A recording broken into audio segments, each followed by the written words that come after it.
സംഗതി കേരളമാണേ, അതിജീവിക്കാൻ ഒത്തിരി ഉണ്ടേ. അപ്പൊ പിന്നെ റെയിൻ വാട്ടർ പൈപ്പ് നന്നാകാതെ തരമില്ല. അക്വസ്റ്റാർ പാത്തുകളും ക്ലാമ്പുകളും മറ്റെല്ലാം ചുമ്മാ. മലയാള സിനിമയിൽ ആകെ ഉള്ളത് 800 കോടി പടങ്ങളാണെന്ന് പറയുന്നത്. അതിൽ 5 ഈ പറയുമ്പോൾ ആലോചിച്ച് നോക്കും. ഈ വർഷം പ്രത്യേകിച്ച് സിനിമയുടെ അവസാനത്തെ ഒരു 40 മിനിറ്റ് മലയാളത്തിൽ ഇതുവരെ കണ്ട് പരിചിതമല്ലാത്ത ഒരു കഥാപശ്ചാത്തലത്തിൽ കഥ പുരോഗമിക്കുന്ന ഒരു സിനിമയാണ്. അവിടെ തിയേറ്ററിൽ ഇരുന്ന് തന്നെ കുറച്ച് പേര് ഗൂഗിൾ ചെയ്ത് നോക്കിയിട്ടുണ്ടാവും. കാര്യം പെട്ടെന്ന് കേട്ടാൽ അത് നമ്മൾ സിനിമയ്ക്ക് വേണ്ടി ഉണ്ടാക്കിയ ലോജിക് ആണോ എന്ന് തോന്നും. പക്ഷെ അത് ആക്ച്വലി ഞാനും കഥ കേട്ടപ്പോ ഒരാളുടെ ശരീരം കണ്ട് ചെയ്യുന്നത്. അതിന്റെ ഞാൻ അവിടെ ഇരുന്ന് കഥ കേട്ടോണ്ടിരിക്കുമ്പോൾ ഗൂഗിൾ ചെയ്ത് നോക്കിയിട്ട് ഇതെങ്ങനെ നിനക്കറിയാം അതാണ് എനിക്കറിയേണ്ടത്. Twists and turns, I've not done that much in my career. This movie provided that all. Started with him with the story. I fell in love with the story on day one. Ajayan പോലെ ഒരു വലിയ commercial appealing ആയിട്ടുള്ള ഒരു സിനിമയുടെ കൂടെ കിഷ്കിന്ധകാരനെ പോലെ വേറൊരു രീതിയിൽ കഥ പറയുന്ന കുറച്ചും കൂടെ ഒരു നമ്മൾ കൊറോണയ്ക്ക് മുമ്പൊക്കെ പറഞ്ഞാൽ നോൺ കൊമേഴ്ഷ്യൽ സിനിമയാണോ എന്ന് പോലും പലപ്പോഴും വിലയിരുത്തപ്പെടേണ്ട ഒരു സിനിമയ്ക്ക് അജയന്റെ കൂടെ തന്നെ തിയേറ്ററിൽ പ്രേക്ഷകർ ഒരു ഫെസ്റ്റിവലിൽ വന്ന് ആഘോഷിക്കപ്പെടുന്നു എന്ന് പറയുന്നത് എന്നെ സംബന്ധിച്ചിടത്തോളം ഭയങ്കര എക്സൈറ്റിംഗ് ആണ്. ആസ് എ മേക്കർ പുള്ളി അത് തന്നെയാണ്. പക്ഷെ സിനിമ മറ്റ് ലൂസിഫറിന് ടെസ്റ്റ് ഡോസ് ആയിരുന്നു കരുതാൻ പാടുള്ളൂ. ഞാൻ ഇവരുടെ അടുത്തൊക്കെ പറയും, ആ ക്ലാരിറ്റി, ആ കോൺഫിഡൻസിൽ കട്ട് ഷോട്ട് ഒക്കെ ബ്രേക്ക് എന്നൊക്കെ പറയാൻ പറ്റണം.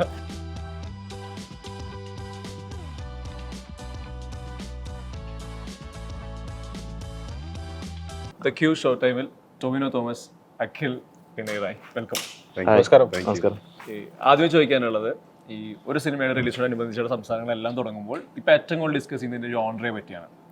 ഏതൊരു ജോൺറേന്ന് കണ്ടുപിടിക്കുന്നു, സിമിലർ ആയിട്ടുള്ള മറ്റ് സിനിമകൾ കണ്ടുപിടിക്കുന്നു, തിയറികൾ വരുന്നു, റീമേക്കാണോ അല്ലയോ, ഇത് ഭയങ്കരമായിട്ട് ഡിസ്കഷൻ എല്ലാം ജോണറിനെ ഡിപ്പെൻഡ് ചെയ്ത് നടക്കുന്നുണ്ട്. ഫസ്റ്റ് ചോദിക്കുന്നത്, ഐഡന്റിറ്റി ജോൺറ എന്താണ്, നിങ്ങൾക്ക് ഐഡന്റിറ്റി എന്താണ്? ഫസ്റ്റ് ഓഫ് ഓൾ പറയാനുള്ളത് എന്താണെന്ന് വെച്ചാൽ, ഇതിന്റെ ഡയറക്ടേഴ്സ് ഓൾറെഡി ഡിറക്ഷൻ തുടങ്ങുന്നതിന് മുമ്പേ 7th എഴുതിയത് അഖിലായതാരണം കൊണ്ട് ഇത് അങ്ങനെ റീമേക്കോ അങ്ങനെ ഒന്നുമല്ല, ഒരു ഒറിജിനൽ സാധനം തന്നെയാണ്.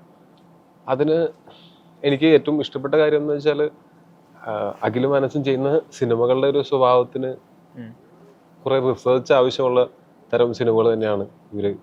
ഫോറൻസിക് ആണെങ്കിലും ഫോറൻസിക്കിന്റെ അകത്ത് ആ ഒരാളുടെ ശരീരത്തിൽ തന്നെ 2 DNA ഒക്കെ ഉണ്ടാവും എന്നൊക്കെ പറയുന്നതൊക്കെ നമ്മള് ശരിക്കുള്ള ഫോറൻസിക്കാരോട് ചോദിച്ചാൽ പോലും അവരും അങ്ങനെ ഉണ്ടാവുമോ എന്ന് സംശയിക്കുന്ന സാധനം. അത് ഇവര് മറ്റേ നമ്മൾ ചില സിനിമയിലൊക്കെ ആണല്ലേ, മറ്റേ വാളിൽ നിറച്ച് മറ്റേ പേപ്പർ കട്ടിങ്ങും മറ്റേ അങ്ങനെ. ഞാൻ അഖിലിന്റെ വീട്ടിൽ ഒരു വാളിരിക്കണം, അങ്ങനെയാണ് ഒരു കഥ എഴുതുന്ന സമയത്ത് മറ്റേ അങ്ങനത്തെ ഒരു വാള് നിറച്ചും അങ്ങനെ പേപ്പർ കട്ടിങ് ഒക്കെ ആയിട്ടുള്ള അങ്ങനത്തെ ആൾക്കാരാണ് ഇവര്. അപ്പൊ ഈ സിനിമയുടെ ജോണർ ശരിക്കും പറഞ്ഞാൽ ഒരു ഇൻവെസ്റ്റിഗേഷൻ ഇതിനകത്ത് ഉണ്ട്, ക്രൈം ഇൻവെസ്റ്റിഗേഷൻ ഉണ്ട്. പക്ഷെ അതേസമയം തന്നെ കുറച്ച് ആക്ഷൻ ഉണ്ട്, കുറച്ച് ഇമോഷണൽ സാധനങ്ങളുണ്ട്. പിന്നെ ഫോറൻസിക്കിൽ ഉണ്ടായിരുന്നത് പോലെയുള്ള പുതിയതായിട്ടുള്ള പുതിയ ടേംസും അതുമായി ചുറ്റിപ്പറ്റി കഥയെ എങ്ങനെ അത് ബാധിക്കുന്നു അതൊക്കെ ചിലപ്പോ ഉണ്ടായേക്കാം. ഈ ഫോറൻസിക്കൽ ഈ പറഞ്ഞ മൊമെന്റ് തിയേറ്ററിൽ ഭയങ്കര സർപ്രൈസ് ആണല്ലോ. ഒരുപാട് 2 DNA എന്നൊക്കെ അവിടെ തിയേറ്ററിൽ ഇരുന്ന് തന്നെ കുറച്ച് പേര് ഗൂഗിൾ ചെയ്ത് നോക്കിയിട്ടുണ്ടാവും. കാര്യം പെട്ടെന്ന് കേട്ടാൽ അത് നമ്മൾ സിനിമയ്ക്ക് വേണ്ടി ഉണ്ടാക്കിയ ലോജിക് ആണോ എന്ന് തോന്നും. പക്ഷെ അത് ആക്ച്വലി ഞാനും കഥ കേട്ടപ്പോ ഒരാളുടെ ശരീരം കണ്ട് ചെയ്യുന്നത്. അതിന്റെ ഞാൻ അവിടെ ഇരുന്ന് കഥ കേട്ടോണ്ടിരിക്കുമ്പോൾ ഗൂഗിൾ ചെയ്ത് നോക്കിയിട്ട് ഇതെങ്ങനെ നിനക്കറിയാം അതാണ് എനിക്കറിയേണ്ടത്. അതായത് ഇത് എങ്ങനെ ഇതിലേക്ക് എത്തുന്നു, അന്വേഷിച്ചതിലേക്ക് എപ്പോഴും വരുന്നത് നമുക്കത് അറിയേണ്ട കാര്യമില്ല എന്നുള്ള കാര്യമാണ്. നമുക്ക് ഫോറൻസിക്കിന്റെ മേഖലയിൽ വർക്ക് ചെയ്യുന്നവർക്ക് പോലും ഇങ്ങനെ ഒരു കേസൊന്നും ചിലപ്പോ നേരിടേണ്ടി വന്നിട്ടുണ്ടാവില്ല. അപ്പൊ ഇങ്ങനെ എങ്ങനെ ഇവരിതിലേക്കൊക്കെ എത്തുന്നതെന്നാണ് ഞാൻ ആലോചിക്കുന്നത്. അഖിലിന്റെ ടേക്ക് എന്താ ഇതിന്റെ എന്താണ്? തീർച്ചയായിട്ടും ടോയ് പറഞ്ഞത് തന്നെയാണ്. അതിനൊരു ഇൻവെസ്റ്റിഗേഷൻ ട്രാക്ക് ഉണ്ട്. ഇൻവെസ്റ്റിഗേഷൻ ട്രാക്കിൽ ഒരുമിച്ച് നിൽക്കുന്ന 3 കഥാപാത്രങ്ങളാണ്. ടോവി ചെയ്യുന്നു, വിനയ് സാർ ചെയ്യുന്നു, തൃഷ മാം ചെയ്യുന്നു. ഓഫ് കോഴ്സ് അതിൻ്റെ അകത്ത് ഇൻവെസ്റ്റിഗേഷൻ ആയതുകൊണ്ട് തന്നെ അതിൻ്റെതായ സസ്പെൻസുകളും ഉണ്ട്. പക്ഷേ മോർ ഫോറൻസിക്കിനെ കമ്പയർ ചെയ്ത് നോക്കി ഇത് കുറച്ചും കൂടെ ആക്ഷൻ പശ്ചാത്തലത്തിൽ പറയുന്നൊരു കഥയാണ്. കുറച്ചും കൂടെ ബിഗ്ഗർ സ്കെയിലിൽ വലിയ കുറച്ച് ടെറൈൻ ഷിഫ്റ്റുകളൊക്കെയുള്ള സിനിമയാണ്. പ്രത്യേകിച്ച് സിനിമയുടെ അവസാനത്തെ ഒരു 40 മിനിറ്റ് മലയാളത്തിൽ ഇതുവരെ കണ്ട് പരിചിതമല്ലാത്ത ഒരു കഥാപശ്ചാത്തലത്തിൽ കഥ പുരോഗമിക്കുന്ന ഒരു സിനിമയാണ്. പിന്നെ ഇതിൽ ഞങ്ങളുടെ ഒരു എക്സൈറ്റ്മെൻറ്റ് ഇപ്പോൾ ടോയ് പറഞ്ഞത് തന്നെയാണ്. ഫോറൻസിക്കിനും ചില ഒറിജിനൽ ഐഡിയകളുണ്ട്. ഞാൻ എല്ലാം തികഞ്ഞൊരു തിരക്കഥയാണെന്നോ സിനിമയാണെന്നോ അല്ല പറയുന്നത്. പക്ഷേ അതിലെ ഒറിജിനൽ ഐഡിയകൾ മറ്റ് സിനിമകളിലോ പുസ്തകങ്ങളിലോ വായിക്കപ്പെടാത്ത ചൈൽഡ് സീരിയൽ കില്ലർ ആണെങ്കിലും ആദ്യമായി കുട്ടി കൊലയാളികളെ പറ്റി സംസാരിക്കുന്ന ഒരു സിനിമയായിരുന്നു. അതുപോലെ തന്നെ ഡബിൾ DNA ആണെങ്കിലും ടച്ച് DNA പറ്റിയൊക്കെ ആണെങ്കിലും നമ്മൾ ഇൻട്രോൾ ബ്ലോക്കുകളിലൊക്കെ ക്ലൈമാക്സിലൊക്കെ ചില പുതിയ ഐഡിയകൾ ചെയ്യാനുള്ള ഒരു ശ്രമങ്ങളുണ്ട്. ജെനുവിൻ ആയിട്ടുള്ള അറ്റംപ്റ്റ് ഉണ്ട്. തീർച്ചയായിട്ടും ചില പുതിയ സാധനങ്ങൾ ഈ സിനിമയിലും ട്രൈ ചെയ്യണമെന്നുണ്ട്. അപ്പോൾ അതിൻ്റെതായ ഇപ്പോൾ ഫോറൻസിക്കിൻ്റെ റിലീസിൻ്റെ സമയത്ത് എനിക്കും ഒക്കെ ഉള്ള വലിയ കാര്യം ഒരു കുട്ടി ക്രിമിനൽ എന്ന് പറയുന്ന സമയത്ത് അത് എത്രത്തോളം ആളുകൾ വിശ്വസിക്കുമെന്നൊക്കെയുള്ള ഒരേ സമയത്ത് എക്സൈറ്റ്മെൻറ്റും അതുപോലെ ടെൻഷനും ഉണ്ടായിരുന്നു. പ്രത്യേകിച്ച് ആ സിനിമയുടെ ഇൻട്രോൾ ബ്ലോക്കൊക്കെ അങ്ങനെ നിൽക്കുന്ന ഒരു കാര്യമാണ്. അപ്പോൾ അതുപോലെ ചില എക്സൈറ്റ്മെൻറ്റുകളും ചില ടെൻഷനുകളൊക്കെ ഉള്ള ചില കഥാ സന്ദർഭങ്ങൾ ഈ സിനിമയിലുണ്ട്. ചില ഒറിജിനൽ ഐഡിയകളുള്ള ഒരു രീതിയിലും റീമേക്കോ അല്ലെങ്കിൽ വേറെ ഒരു സിനിമയുടെ തുടർച്ചയോ അല്ലാത്ത ഒരു ഒറിജിനൽ കണ്ടന്റുള്ള ഒരു ആക്ഷൻ സസ്പെൻസ് ത്രില്ലറാണ്. കാരണം നിങ്ങളെ കേൾക്കണം തോന്നി. കാരണം ഇതിന്റെ ഡിസ്കഷൻസ് ഇനി ഒരു ടീസർ വരുന്നതോടുകൂടി ഇത് മറ്റേ എന്തായിരിക്കും ജോൺറെ, നിങ്ങൾ തന്നെ പറയുമ്പോൾ അതിലൊരു ക്ലാരിറ്റി ഇതുണ്ടല്ലോ. ഡെഫിനറ്റ്ലി നമ്മള് ഈ സിനിമ എന്നല്ല, നമ്മൾ ഏത് സിനിമ ചെയ്താലും അതിനകത്ത് നമ്മൾ പണ്ട് കണ്ടിട്ടുള്ള ഏതെങ്കിലും സിനിമയുടെ ഒരു സീനിന്റെ ഇൻസ്പിറേഷൻ അതൊക്കെ ഉണ്ടായെന്ന് വരാം. ഈ കാഴ്ചയാണല്ലോ ഇൻസ്പയർ ചെയ്യണത്. അതെ അതെ, അങ്ങനത്തെ ഇൻസ്പിറേഷൻസ് പലതും ഉണ്ടായെന്ന് വരാം. പക്ഷെ ഈ ടോട്ടാലിറ്റിയിൽ ഈ സിനിമ ഈ ഒറിജിനൽ ഐഡിയ ഉറപ്പായിട്ടും. Inspiration, yeah, but nothing was copied, nothing was that I liked about the story. Genre, I would say, something that I was looking forward to. Thriller, twists and turns. I've not done that much in my career. This movie provided that all. Started with him with the story. I fell in love with the story on day one. I called Toby up and I told Toby, I'm doing this movie no matter what happened. Because the movie was a big undertaking, it took about a year from the time he told me the story. And I would call up my manager and ask, when are they starting? When are they starting? When are they starting? And when you get on the set and you see the whole story, there was nothing which was unimportant. If there's a fight, if there's betrayal, if there's anything, any form of violence or it goes with the story, not here just to be a part of the movie. It smoothly travels its way through that. And Trisha and I get to work with Toby and Trisha also. Like both of them act as par excellence. Apart from that, Aju Varghese sir and Shami Tilakan sir, it was a great team. It was just incredible work. So as far as an actor, I'm very fulfilled. I feel very, very fulfilled working. ഇപ്പം ഈ ജോൺറെ പറഞ്ഞപ്പോഴേ എനിക്കൊന്നു ഈ കഴിഞ്ഞ കാലയളവിൽ മലയാള സിനിമയിൽ വലിയ മുന്നേറ്റങ്ങളുണ്ടായ സിനിമകളെല്ലാം പല ജോൺറയിൽ വന്നതാണ്. ARM ആണെങ്കിൽ അതിലൊരു ഫാന്റസി മിസ്റ്ററി സ്വഭാവമാണ്, പ്രേമലൊരു റോം കോമാണ്, ആവേശം കംപ്ലീറ്റ്ലി എൻ്റർടൈൻമെൻറ്റ് മൂവിയാണ്, ഭ്രമയുഗത്തിനൊരു ഹൊറർ ജോൺറ ഉണ്ട്, മഞ്ഞുമൽ സർവൈവൽ ത്രില്ലറാണ്. നിങ്ങൾ ഈ ഒരു വർഷം ഇപ്പോൾ 2024 എന്ന് പറയുന്ന ഈ ഒരു ഇയറിൽ നിങ്ങൾ കണ്ട് ഇപ്പോൾ എൻഡിലോട്ട് എത്താണ്. നിങ്ങളുടെ സിനിമാ പ്രേക്ഷകർ ആസ്വാദകരൊക്കെ സിനിമ കാണുന്നുണ്ടല്ലോ. നിങ്ങളുടെ ഒരു ഇയർ റൗണ്ട് അപ്പ് പറയുന്ന സമയത്ത് ഈ പല ജോൺറെ സിനിമകൾ കാണാൻ പറ്റാന്നുള്ളത് എപ്പോഴും പോസിബിൾ ആവുന്നതല്ല. ഒരു ഇൻഡസ്ട്രിയിൽ മൾട്ടിപ്പിൾ ജോൺറെ ട്രൈ ചെയ്യാന്നുള്ളത്, അതിൽ നിങ്ങളുടെ ടേക്ക് എന്താ ശരിക്കും ഒരു ഇയർ റൗണ്ട് അപ്പ് എന്നൊക്കെ പറയുന്നത്? അതായത് ഈ വർഷം മലയാള സിനിമയുടെ ചരിത്രത്തിൽ ഭയങ്കര പ്രാധാന്യമുള്ളൊരു വർഷമായിട്ട് ഞാൻ കാണുന്നുണ്ട്. ഞാൻ സിനിമയിൽ വന്നിട്ട് ഇപ്പോൾ 12 വർഷം കഴിയുന്നു. അപ്പോൾ ഇതിനിടയ്ക്ക് ഞാൻ ഇങ്ങനൊരു വർഷം ഞാൻ കണ്ടിട്ടില്ല മലയാളത്തിൽ. മലയാള സിനിമയിൽ ആകെ ഉള്ളത് 800 കോടി പടങ്ങളാണെന്ന് പറയണത്. അതിൽ 5 ഈ കൊല്ലം പറയുമ്പോൾ ഒന്ന് ആലോചിച്ചു ഈ വർഷം. അത് എല്ലാ ഒരു ഗ്യാപ്പുകളിലും ഇപ്പോൾ കൊറോണയും അതും ഇതൊക്കെ ഉണ്ടായിരുന്നു കഴിഞ്ഞിട്ട് മലയാള സിനിമ കൊറോണയുടെ സമയത്തും സിനിമകൾ ചെയ്തിട്ടുണ്ട് നമ്മൾ. അത് കഴിഞ്ഞ് നമ്മൾ ഈ ചെറിയ സിനിമയും വലിയ സിനിമയും അങ്ങനെ പല നമ്മളുടെ ഇവിടുത്തെ സാഹചര്യങ്ങളനുസരിച്ച് പല സിനിമകളും ചെയ്തിട്ടുണ്ട്. പക്ഷെ ആ കൊറോണയുടെ സമയമൊക്കെ കഴിഞ്ഞതിന് ശേഷം ആൾക്കാർ പ്ലാൻ ചെയ്ത സിനിമകൾ വന്നു തുടങ്ങിയത് ഈ 2024 ആദ്യം തൊട്ടാണ്. എത്ര തരം സിനിമ വന്നു. അതിൽ എല്ലാ തരം സിനിമകളിലും നല്ലതെല്ലാം ശ്രദ്ധിക്കപ്പെട്ടു. ഞാൻ പറയണത് ഈ 100 crore എന്ന് പറഞ്ഞിട്ട് മാർക്കൊന്നുമല്ല ഞാൻ പറയണത്. അതല്ലാതെ തന്നെ ഈ വർഷം നമുക്ക് ഈ വർഷത്തെ കണക്കെടുത്ത് നോക്കുമ്പോൾ നമ്മൾ വലിയ പെർസെൻറ്റേജ് ഓഫ് സിനിമകളും ആൾക്കാർ വിജയ സിനിമകളായിട്ട് തന്നെ കൺസിഡർ ചെയ്യുന്ന സിനിമകളാണ് ഇവിടെ ഉണ്ടായത്. ഇന്ത്യയിൽ വേറെ ഏതെങ്കിലും ഇൻഡസ്ട്രിയിൽ ഇത്രയും ഹിറ്റുകൾ ഒരു വർഷം ഇങ്ങനെ ഉണ്ടായിട്ടുണ്ടോ എന്ന് സംശയമാണ് ഈ വർഷത്തിൽ.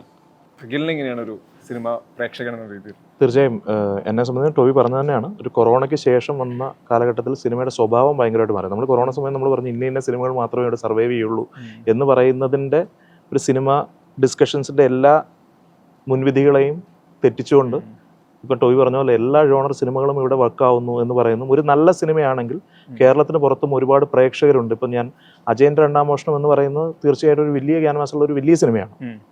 അതുപോലെ തന്നെ കിഷ്കിന്ധകാണ്ഡം എന്ന് പറയുന്ന സിനിമ ഒരു ഫെസ്റ്റിവൽ സീസണിൽ ഇറക്കപ്പെടേണ്ടതോ ഇറക്കിയാൽ ഒരു ഭയങ്കര വിജയം നേടുന്നതോ സ്വഭാവത്തിലുള്ള സിനിമയായിരുന്നില്ല ഒരു കുറച്ച് കാലം മുൻപ് വരെ. അജയൻ പോലെ ഒരു വലിയ കൊമേഴ്ഷ്യൽ അപ്പീലിംഗ് ആയിട്ടുള്ളൊരു സിനിമയുടെ കൂടെ കിഷ്കിന്ധകാണ്ഡം പോലെ വേറൊരു രീതിയിൽ കഥ പറയുന്ന കുറച്ചും കൂടെ ഒരു നമ്മൾ കൊറോണയ്ക്ക് മുമ്പൊക്കെ പറഞ്ഞാൽ നോൺ കൊമേഴ്ഷ്യൽ സിനിമയാണോ എന്ന് പോലും പലപ്പോഴും വിലയിരുത്തപ്പെടേണ്ട ഒരു സിനിമയ്ക്ക് അജയൻ്റെ കൂടെ തന്നെ തിയേറ്ററിൽ പ്രേക്ഷകർ ഒരു ഫെസ്റ്റിവലിൽ വന്ന് ആഘോഷിക്കപ്പെടുന്നു എന്ന് പറയുന്നത് എന്നെ സംബന്ധിച്ചിടത്തോളം ഭയങ്കര എക്സൈറ്റിംഗ് ആണത്.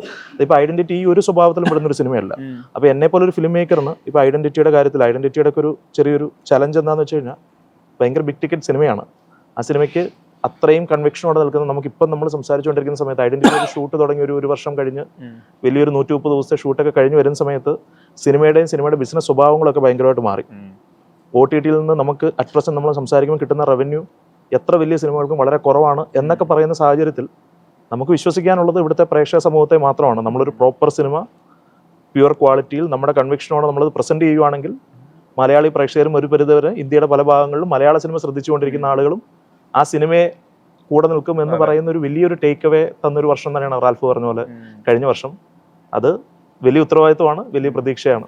അതേസമയം ശരിക്കും ഈ പറഞ്ഞ പോലെ നമുക്ക് OTT അങ്ങനത്തെ പല ബിസിനസ്സുകളിലും പല മാറ്റങ്ങളും സംഭവിച്ചിട്ടുണ്ടെന്നുണ്ടെങ്കിൽ പോലും നമ്മുടെ സിനിമകൾ തിയേറ്ററിൽ നിന്ന് തന്നെ ആ പൈസ കളക്ട് ചെയ്ത് തുടങ്ങി. നമ്മുടെ പ്രേക്ഷകരും നല്ല സിനിമകൾ വരുന്ന സമയത്ത് തിയേറ്ററിൽ കയറി കാണാൻ തയ്യാറാണ്. നമുക്ക് ഈ വലിയ ബഡ്ജറ്റിൽ എടുക്കുന്ന സിനിമകൾ പോലും ഇവിടെ തിയേറ്ററിക്കൽ റൺ വെച്ച് തന്നെ നമുക്ക് റിക്കവർ ആവുന്നു. അതേസമയം തന്നെ ആട്ടവും ഉള്ളൊഴുക്കും പോലുള്ള സിനിമകളും ഇവിടെ വന്നു, അതും ശ്രദ്ധിക്കപ്പെടുന്നു, സ്വീകരിക്കപ്പെടുന്നു. ഞാൻ പറയണത് ഇതൊരു ഓൾസം ഇയർ ആയിട്ട് പോസ്റ്റ് കോവിഡിൽ സിനിമ തിയേറ്റർ സർവൈവ് ചെയ്യുന്ന ഒരു സംശയം ഉണ്ടായിരുന്നു. മൾട്ടിപ്പിൾ ഹിറ്റുകൾ അതാണ് ആ മുൻവിധികളെ മുഴുവൻ തച്ചു തകർക്കപ്പെട്ട് പുതിയ രീതിയിൽ മലയാള സിനിമയിൽ ഇപ്പം ഓരോ സിനിമയും ആ സിനിമയുടേതായ ഓഡിയൻസിനെ കാണുമെന്ന് പറയുന്ന രീതിയിൽ നമ്മൾ ആദ്യം സംസാരിച്ച സമയത്ത് വലിയ രീതിയിൽ ചർച്ച ചെയ്യപ്പെട്ട സിനിമയാണോ എന്ന് ഞാൻ സംശയിക്കുന്നു. ആ സിനിമ അർഹിക്കുന്ന രീതിയിൽ സംസാരിക്കപ്പെട്ട സിനിമയാണോ അന്വേഷിപ്പിൻ കണ്ടെത്തുന്നത് എനിക്ക് സംശയം ഉണ്ടെങ്കിൽ പോലും വർഷാവസാനം വന്ന സമയത്ത് ഏറ്റവും അധികം വ്യൂവേഴ്സ് നെറ്റ്ഫ്ലിക്സിൽ കണ്ട സിനിമ എന്ന് പറയുന്ന സമയത്ത് ഞാൻ പറയുന്നു ഒരു സിനിമയും തഴയപ്പെടുന്നില്ല എന്ന് പറയുന്നതും ആ സിനിമ അർഹിക്കുന്ന രീതിയിൽ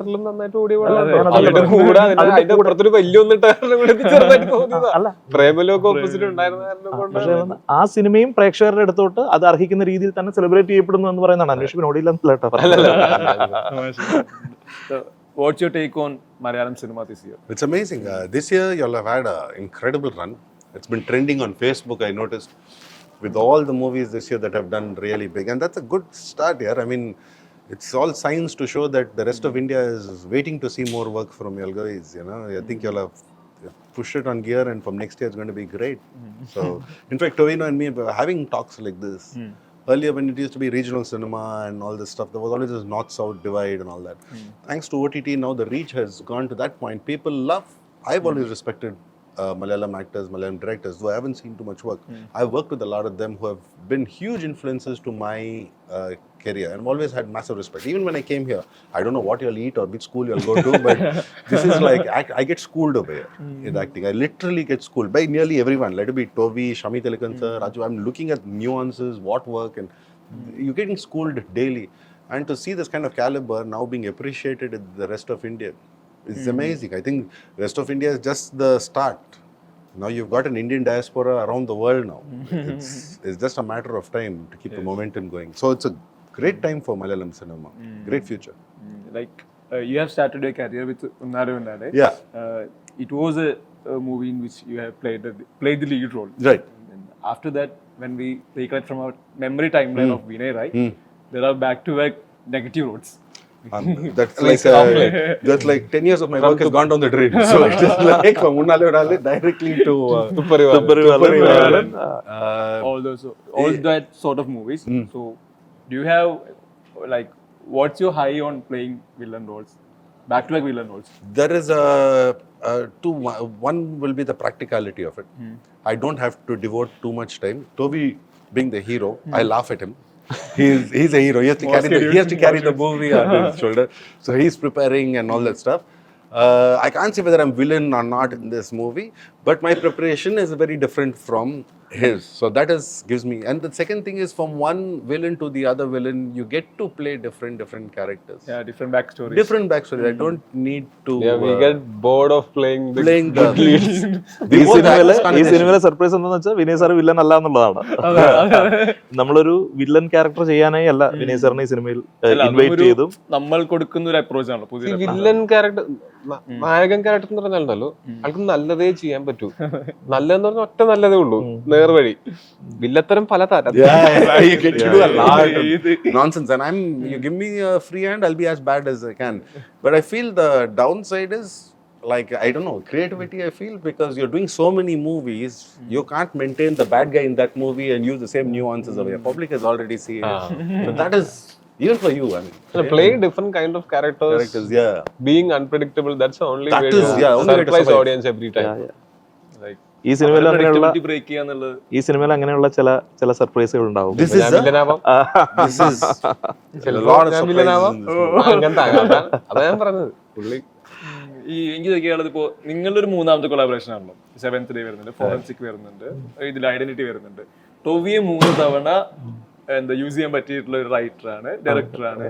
ഈ ടോവിക്ക് ഒരു ബ്രീഫ് കൊടുക്കുന്നതും ടോവി പെർഫോം ചെയ്യുന്നതും എനിക്ക് തോന്നുന്നു ഈ മൾട്ടിപ്പിൾ ടൈം ഒരാൾ കൊളാബറേറ്റ് ചെയ്യുമ്പോൾ അവിടെ ഒരു കംഫർട്ട് കൂടെ ഉണ്ടല്ലോ ആക്ടഡ് ആയിട്ട് കൊളാബറേഷനിൽ. എന്താ ടോവിയുടെ അടുത്തുള്ള ഒരു കംഫർട്ട്, ടോവിക്ക് ബ്രീഫ് കൊടുക്കുന്നത്, പെർഫോം ചെയ്യുന്നത്? പണ്ട് കാര്യമായിട്ട് ബ്രീഫ് ഒന്നും വേണ്ടിയിരുന്നില്ല, ഇപ്പൊ നല്ല ബ്രീഫ് വേണം. കറക്റ്റ്.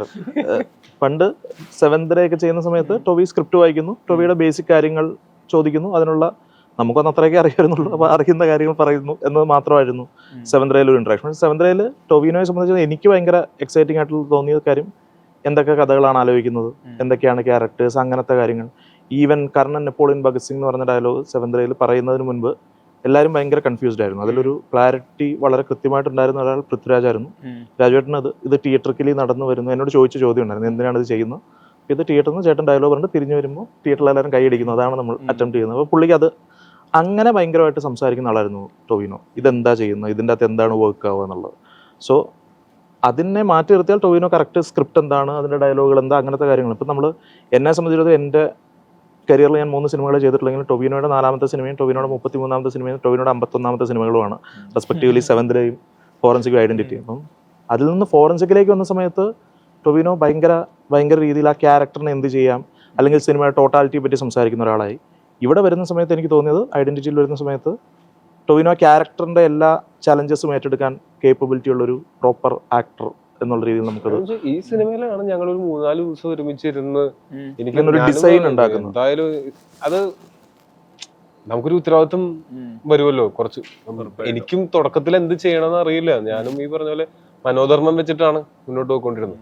പിന്നെ ഒരു പോയിന്റിൽ നമ്മുടെ മനോധർമ്മം മാത്രമല്ല, എല്ലാവരുടെയും മനോധർമ്മങ്ങളും വെച്ച് നമ്മൾ പ്രിപ്പറേഷൻ കഴിഞ്ഞ് സ്പോട്ടിൽ ചെന്ന് സ്പോണ്ടേനിറ്റിനെ യൂസ് ചെയ്യുക. നമുക്ക് ഇംപ്രവൈസേഷൻ നമ്മൾ പ്രിപ്പയർ ചെയ്തിട്ട് പോയാലും പ്രിപ്പയർ ചെയ്യാണ്ട് പോയാലും ചെയ്യാൻ പറ്റും. പ്രിപ്പയർ ചെയ്തിട്ട് പോകുമ്പോൾ ആ ഇംപ്രവൈസേഷൻ മാത്രമല്ല, നമ്മൾ ചെയ്ത പ്രിപ്പറേഷന്റെ പുറത്തായിരിക്കും ഇംപ്രവൈസേഷൻ. മറ്റേത് അവിടെ ചെന്ന് നമ്മൾ സ്പോണ്ടേനിയസ് ആയിട്ട് എന്താണ് വരുന്നത്. അപ്പോൾ നമ്മൾ കൂടുതൽ ഇതിനെപ്പറ്റി പഠിക്കും തോറും ഓരോ സിനിമയ്ക്കും കൂടുതൽ പ്രിപ്പറേഷൻ ടൈം കൊടുക്കണം. അതിന് ഇവരുടെ മനസ്സിൽ ആ ക്യാരക്ടർ എന്താണെന്ന് അണ്ടർസ്റ്റാൻഡ് ചെയ്യണം. എനിക്ക് മനസ്സിലായത് എന്താണെന്ന് ഇവർക്ക് മനസ്സിലാവണം. അപ്പൊ ഷൂട്ടിങ്ങിന്റെ സമയത്ത് അപ്പൊ കൺഫ്യൂഷൻസ് ഇല്ലാതെ നമുക്ക് ഷൂട്ട് ചെയ്യാൻ പറ്റും എന്നുള്ളതാണ്. ടോവിക്ക് ഈ ഒരു കൊളാബറേഷനിൽ ഭയങ്കര ഒരു ലൈക്ക് വീണ്ടും ചെയ്യുമ്പോഴേ, കാരണം ഇപ്പോൾ പലരും മുന്നേ പല ആക്ടേഴ്സ് പറഞ്ഞിട്ടുണ്ട്, ചിലപ്പോൾ ഭയങ്കര ഹിറ്റ് കിട്ടിയ കോംബോ ആയിരിക്കും, പക്ഷേ നമ്മൾ തമ്മിൽ ചേരാത്തതുകൊണ്ട് പിന്നെ റിപ്പീറ്റ് ചെയ്തിട്ടില്ല എന്നുള്ളത്. എന്താ ഈ കൊളാബറേഷനിൽ ഒരു കാര്യം എന്താ ശരിക്കും? ഇപ്പം നമ്മള് സിനിമയിലൊക്കെ നമ്മൾ കഥ കേൾക്കുന്ന സമയത്ത് നമ്മളുടെ മനസ്സിലൊരു സിനിമ നമ്മൾ കാണുമല്ലോ. അപ്പൊ അതിനേക്കാൾ മോശമായിട്ട് സിനിമ എടുത്തു വെക്കുന്നവരുണ്ടാവാം, അതിനേക്കാൾ നന്നായിട്ട് എടുത്തു വെക്കുന്നവരുണ്ടാവാം. അത് നമുക്ക് സിനിമ എടുത്ത് കഴിഞ്ഞിട്ടേ അറിയുള്ളൂ. പക്ഷെ നമുക്ക് ട്രസ്റ്റ് ചെയ്യാൻ പറ്റുന്നതെന്ന് വെച്ചാൽ, നമ്മുടെ അടുത്ത് ഒരു കഥ പറഞ്ഞിട്ട് അടുത്ത തവണ അതിൻ്റെ ഒരു ഡ്രാഫ്റ്റ് പറയുന്ന സമയത്ത് അതിൽ എന്തൊക്കെ കൂടുതൽ ഇൻപുട്സ് കൊണ്ടുവരാമോ. പിന്നെ പണിയെടുക്കുന്നവരുടെ കൂടെ പണിയെടുക്കാൻ നമുക്ക് സന്തോഷമാണ്. നമ്മൾ ആ ഒരു സേഫ്റ്റി ഫീൽ ചെയ്യും. പണിയെടുക്കാത്തവരാകുമ്പോൾ നമ്മൾ ഓവർ കോമ്പൻസേറ്റ് ചെയ്യേണ്ടി വരും. പക്ഷെ എനിക്ക് അങ്ങനെ ഓവർ കോമ്പൻസേറ്റ് ചെയ്യാനൊന്നും പറ്റില്ല. ഞാൻ അങ്ങനത്തെ ഡയറക്ഷൻ അറിയാവുന്ന ആളൊന്നും. ഞാൻ അങ്ങനത്തെ ഇത് അഭിനയം മാത്രം. അപ്പോൾ അഭിനയം മാത്രം എന്ന് ചിന്തിക്കുന്ന സമയത്ത് ബാക്കിയുള്ള എല്ലാ കാര്യങ്ങളും നല്ല പണിയെടുത്തിട്ട്, അല്ലാണ്ട് എല്ലാം തികഞ്ഞ ആളായിട്ട് എല്ലാം അറിഞ്ഞിട്ട് എന്നല്ല, ഇതിനു വേണ്ടിയാണെങ്കിൽ പോലും പഠിക്കുകയും റിസർച്ച് ചെയ്യുകയും ചെയ്ത് നമ്മൾ അവിടെ ലൊക്കേഷനിൽ നിൽക്കുന്ന സമയത്ത് നമുക്ക് ആസ് ആൻ ആക്ടർ നമുക്ക് ആ ഒരു സേഫ്റ്റി ഫീൽ ചെയ്യുമല്ലോ. ഞാൻ എൻ്റെ പണി മാത്രം എടുത്താൽ മതി എന്ന് പറയണ സേഫ്റ്റി ഫീൽ ചെയ്യുമല്ലോ. അങ്ങനത്തെ ഒരു സേഫ്റ്റി അഖിലിന്റെ മനസ്സിന്റെയും ഭാഗത്തുനിന്ന് അത് ഫോറൻസിക്കിന്റെ സമയത്തും ഉണ്ടായിരുന്നു. അത് ഈ സിനിമയുടെ കാര്യം പറയുകയാണെങ്കിൽ, ഞാൻ അജയന്റെ 2ാം മോഷണത്തിന്റെ ഷൂട്ട് നടക്കുന്ന സമയത്ത് ഷൂട്ട് പകുതിയായിട്ടുണ്ടായിരുന്നുള്ളൂ എന്ന് ആലോചിക്കണം. അതിൽ ഒരു ഡിസംബറിൽ എന്നെ കാണാനായിട്ട് കാസർഗോഡ് വന്നിട്ട് ഷോർട്ട് ഡിവിഷൻ കഴിഞ്ഞ സ്ക്രിപ്റ്റ് എനിക്ക് തന്നത് അവിടെ വെച്ചിട്ട് പോയി. അപ്പോ അത് നമ്മള് 2023 ഡിസംബറിലാണ് ഷൂട്ട് തുടങ്ങുന്നത്. 2022 ഡിസംബറിൽ എനിക്ക് ഷോർട്ട് ഡിവിഷൻ കഴിഞ്ഞ സ്ക്രിപ്റ്റ് കൊണ്ടുവന്ന് തരിക എന്ന് പറയുമ്പോൾ വെറുതെ ഇരിക്കാൻ പറ്റില്ല, പണിയെടുത്തുകൊണ്ടിരിക്കും. അത് നമുക്ക് സന്തോഷം. പണിയെടുത്തുകൊണ്ടിരിക്കുമ്പോൾ പടത്തിനും അതിൻ്റെതായിട്ടുള്ള ഗുണം ഉണ്ടാവും. അപ്പോൾ ഫോറൻസിക് ചെയ്ത് ആ ഒരു എഫേർട്ട് അല്ല, അതിനേക്കാൾ എത്രയോ മടങ്ങ് എഫേർട്ട്. അതിപ്പോ അഖിലാണെങ്കിലും അനസാണെങ്കിലും അഖിൽ ജോർജ് സിനിമാറ്റോഗ്രാഫർ ആണെങ്കിലും ഒക്കെയും ഫോറൻസിക്കിന് ഞങ്ങളുടെ ഏകദേശം സെയിം ടീമാണല്ലോ, റിപ്പീറ്റ് ചെയ്യണം. അതിനേക്കാൾ എത്രയോ മടങ്ങ് പണി കൂടുതൽ എടുക്കുന്നുണ്ട്. ഞാനും അതിനേക്കാളും കൂടുതൽ ഫോറൻസിക്കിൽ ചെയ്തതിനേക്കാളും കൂടുതൽ പണി എടുത്തിട്ടുണ്ട്. ഞങ്ങളെല്ലാവരും ഇത്രയും വർഷങ്ങൾ കൊണ്ട് ഞങ്ങൾക്ക് ഉണ്ടായിട്ടുള്ള എക്സ്പീരിയൻസസ്, ഞങ്ങൾ കണ്ട കാര്യങ്ങൾ, ഞങ്ങൾ പഠിച്ച കാര്യങ്ങൾ വെച്ചിട്ട് ഈ സിനിമയിൽ വരുന്ന സമയത്ത് നമ്മൾ ഇപ്പോഴത്തെ ഞങ്ങളുടെ അറിവിന്റെ പരമാവധി വെച്ചിട്ടാണ് ഇത് ചെയ്തേക്കുന്നത്. ഇനി അടുത്തൊരു കൊളാബറേഷൻ വരുന്ന സമയത്ത് ചിലപ്പോൾ ഇതിനേക്കാൾ ഞങ്ങൾക്ക് എക്സ്പീരിയൻസ്ഡ് ആയിരിക്കും. മുകളിലോട്ട് പോകാന്നുള്ളതാണല്ലോ ഐഡന്റിറ്റി. ഒരു ലാർജ് സ്കേപ്പിൽ വരുന്ന സിനിമ പോലെ തന്നെ എംപുരാൻ വരുന്നുണ്ട്. അപ്പോൾ അതിലെനിക്ക് എംപുരാനെ പറ്റി ചോദിക്കുന്നില്ല, എല്ലാവരും ചോദിക്കുന്നതാണ്. അതിൽ എനിക്ക് ചോദിക്കാനുള്ളത് ഈ ലൂസിഫർ ലൊക്കേഷൻ ടു എംപുരാനിൽ വരുമ്പോഴുള്ള പൃഥ്വി ആസ് എ മേക്കർ, അതിൽ ടോബി എപ്പോഴും ഒരു ജ്യേഷ്ഠനെ പോലെ കാണുന്ന ഭയങ്കര രസമായിട്ട് സംസാരിക്കാണ്. ആസ് എ മേക്കർ പുള്ളി അത് തന്നെയാണ്. പക്ഷെ സിനിമ മറ്റ് ലൂസിഫറിന് ടെസ്റ്റ് ഡോസ് ആയിരുന്നു കരുതാൻ പാടുള്ളൂ. അല്ല, പറഞ്ഞ ആസ് എ മേക്കർ പുള്ളി അന്നും ഭയങ്കര കോൺഫിഡന്റ് ആണ്. ഞാൻ അതേ കോൺഫിഡൻസിൽ തന്നെയാണ് ഞാൻ ഇവരുടെ അടുത്തൊക്കെ പറയും. ആ ക്ലാരിറ്റി, ആ കോൺഫിഡൻസിൽ കട്ട് ഷോട്ടൊക്കെ ബ്രേക്ക് എന്നൊക്കെ പറയാൻ പറ്റണം. ഞാനങ്ങനെ ആലോചിക്കും, ബ്രേക്കിന് മുമ്പത്തെ ലാസ്റ്റ് ഷോട്ടില്ലേ അതൊന്ന് പ്ലേ ബാക്ക് ചെയ്തിട്ട് അത് കറക്റ്റ് അല്ലേ, ഫോക്കസ് ഒക്കെ ഇല്ലേ എന്നൊക്കെ നോക്കി. പുള്ളി ആ ക്ലാരിറ്റി ഷൂട്ട് ചെയ്യുന്ന സമയത്ത് കണ്ട് കട്ട് ഷോട്ടൊക്കെ ബ്രേക്ക് എന്ന് പറയുമ്പോൾ ആ ഫിലിം മേക്കറിന്റെ കോൺഫിഡൻസ് നിങ്ങളൊന്ന് ആലോചിച്ചു. അതിലേക്കൊക്കെ എത്തണം എന്ന് ഞാൻ ഇവരോട് ഇടയ്ക്ക് പറയും. ടോവി നമ്മുടെ ഷൂട്ടിംഗ് ചെന്നൈ സ്കെഡ്യൂൾ കഴിഞ്ഞിട്ടാണ് ടോവി നേരെ എംപുരാന്റെ US സ്കെഡ്യൂൾ പോയിട്ട് വരുന്നത്. ടോവി വന്ന് എനിക്കും ജിതിന് ആ സമയത്ത് ജിതിനും ഒക്കെ ഇതായിരുന്നു ടോവിയുടെ ഈ എക്സൈറ്റ്മെന്റ് ആണ്. ആസ് എ ഫിലിം മേക്കർ രാജുവേട്ടനോടുള്ള ഒരു അഡ്മിറേഷൻ എത്രത്തോളം ഉണ്ടെന്നുള്ളത്. പുള്ളി എത്രയോ നൂറുകണക്കെന്ന് പറയാൻ പറ്റില്ല, 100-ലധികം സിനിമകൾ ചെയ്തിട്ടുള്ള, അഭിനയിച്ചിട്ടുള്ള ആള്, ടെക്നിക്കലി നല്ല സിനിമയെ പറ്റി വിവരമുള്ള ഒരാള്. അപ്പോൾ സീനിയേഴ്സ് ആയിട്ടുള്ള കുറേ ഡയറക്ടേഴ്സിന്റെ കൂടെയും അതുപോലെ ഇപ്പോഴത്തെ കറന്റ് ജനറേഷനിലെ കുറേ ഡയറക്ടേഴ്സിന്റെ കൂടെയും അന്യഭാഷകളിലും ഒക്കെ അഭിനയിച്ചിട്ട് എല്ലായിടത്തും കിട്ടിയിട്ടുള്ള അറിവുണ്ടല്ലോ, അതും പിന്നെ പുള്ളിയുടെ ജനറലി പുള്ളിക്കുള്ള ആ ഒരു കോൺഫിഡൻസും, ഭയങ്കര കോൺഫിഡന്റ് ഒരു മനുഷ്യനായിട്ടാണ് ഞാൻ കാണുന്നത്. ആ ഒരു കമാൻഡിങ് പവറും ഒക്കെ ഉള്ള, അല്ലെങ്കിൽ ഇങ്ങനത്തെ ഒരു എംപുരാൻ കാണുമ്പോൾ നിങ്ങൾക്ക് മനസ്സിലാവും. അങ്ങനെ ഒരു സിനിമ ഫുൾ ഓഫ് ചെയ്യണമെങ്കിൽ അത് വേണം. ആ കമാൻഡിങ് പവറും ആ ക്ലാരിറ്റി ഓഫ് തോട്ട്സും ഭയങ്കരമായിട്ട് വേണം. നമ്മളിപ്പോ ഇതിന്റെ ബാക്ക്ഗ്രൗണ്ട് സ്കോർ എനിക്കും ബേസിലൊക്കെ ഇത് സംഭവിക്കുമ്പോൾ അതിന്റെ ബാക്ക്ഗ്രൗണ്ട് സ്കോർ ഇത്തിരി ഫണ്ണി ആയത് കാരണമുണ്ട്. ഓക്കെ, ആ ബാക്ക്ഗ്രൗണ്ട് സ്കോർ ഇങ്ങനെ അല്ലാതെ ഒരു ഇമോഷണൽ സ്കോറൊക്കെ ഇട്ടിട്ട് ബേസിലിന് ഷെയ്ക്കിന്റെ കിട്ടിയില്ല എന്ന് പറയുമ്പോൾ ബേസിൽ അതിൽ ഒഫൻഡഡ് ആവുന്ന പോലത്തെ ഒരു മുഖഭാവത്തിൽ നിൽക്കുകയാണെങ്കിൽ പ്രശ്നമാണ്. ബേസിൽ എന്താ ചെയ്തറിയോ, ഹലോ ഇവൻ ചോദിച്ചു ഷെയ്ക്കിന്റെ മേടിക്കുകയാണ് ചെയ്തത്.